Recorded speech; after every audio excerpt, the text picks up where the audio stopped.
गावदेवी मैदानाच्या इथे जे ठाणा स्टेशनला लागूनच आहे आणि तुम्ही माझ्या मागं बघताय जिथे रक्षाबंधन स्पेशल असं एक्झिबिशन लागलेलं आहे।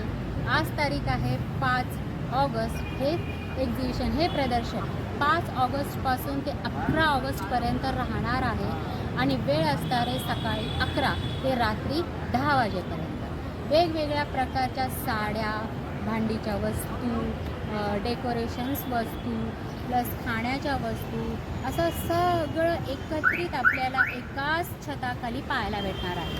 तर ठाणेकरांनो, नक्कीच या प्रदर्शनाला व्हिजिट करा। गावदेवी मैदान, ठाणा वेस्ट इथलं रक्षाबंधन स्पेशल असं हे भव्य प्रदर्शन।